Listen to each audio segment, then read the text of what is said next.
Art Girl content. Today we're going to be talking about books.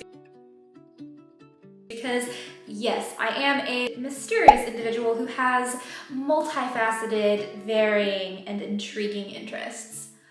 In other words, I have a lot of hobbies and I have an approximate knowledge of many things.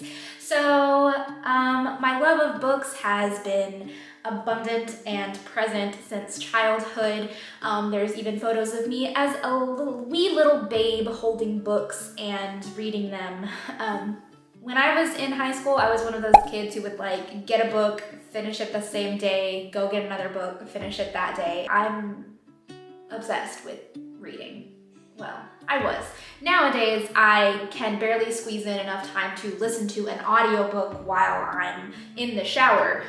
It's really difficult whenever you have lots of things that you have to do to find time for all of your hobbies.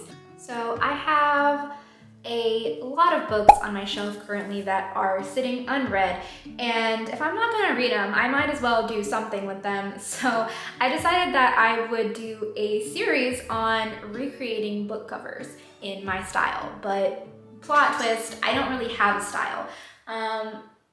Maybe I do, I don't know. It's something that I've been trying to develop, and it's actually one of the main reasons that I created this YouTube, to sort of document that journey to creating my style and finding comfort and consistency in my art. I know that style is kind of like one of those controversial things in the art world. Some people say that it's a natural thing that just comes to you. Some people say you have to work to develop it. Some people say it's super important, and some people say it's not important at all. I'm somewhere in the middle because I'm anxious and I don't want to pick a side. Basically what I'm going to do is I'm going to go count all my books. There's a lot.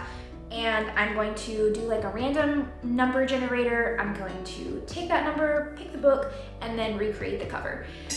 And I'm not going to include every single book that I own, because some books, well, many books, I actually haven't read yet, but they also have like really boring covers, and so me not reading it in conjunction with them having boring covers does not make for a lot of inspiration, so I will likely not include those. But yeah, I guess I'm gonna go do that, and then we'll get started. How about a quick casual book tour? Casual book tour. I have two pretty large shelves in my living room, and a lot of my favorite books sit on these shelves out here. I also have quite a few unread books on these shelves, and then I also have like numerous books scattered around the house.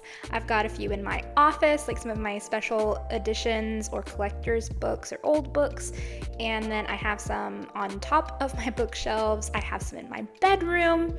Yeah. Anyways, so I went about counting the books, and I got to 244 books, if you can believe it. And the random generator selected number 6, which happened to be Endling the Last by Catherine Applegate.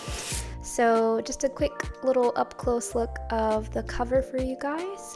It has like some really cool colors with a little bit of contrasting warm colors in the fur there, and I really like the contrast of the blue and the gold up top, so that'll be fun to recreate. And it also has a really cool map if you're into that sort of thing. I love book maps.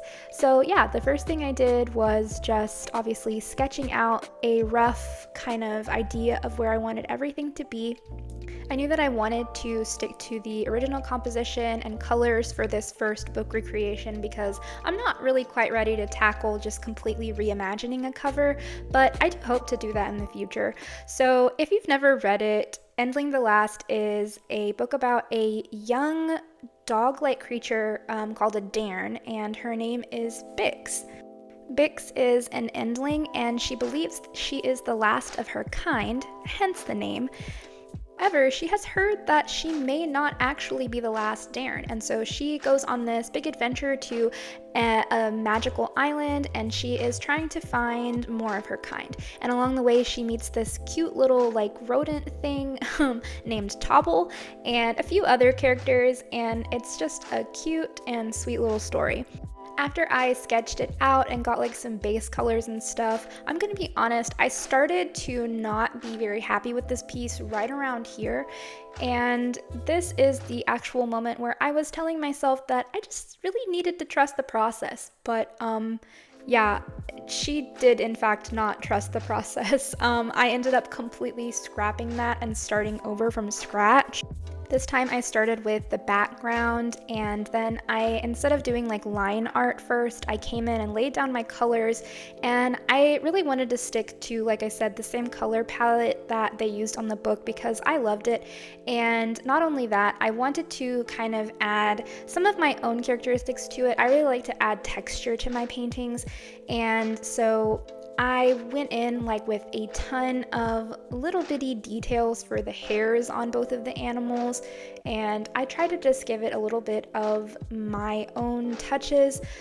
You know, at this point in my journey towards trying to find my artistic voice and my style, I am really just trying to, take what I see and manipulate it a little bit and kind of find what I'm comfortable with and what I feel like speaks to me and what feels right.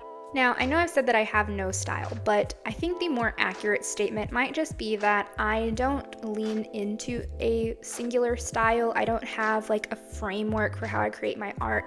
I am just constantly exploring and trying new techniques and just kind of getting a feel for what is right for me.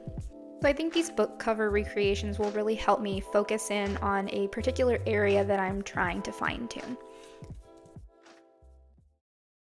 All right, here's the finished product. I'm going to say one constructive thing and one completely positive thing. I really like my lighting and color, but I do feel it is a little juvenile looking, maybe a little unpolished. However, I had a lot of fun doing this. Let me show a little side by side. I really can't wait to do this again and see what else I can learn about finding my style. So thank you so much for watching, and I hope I see you in the next one. Look at all those chickens.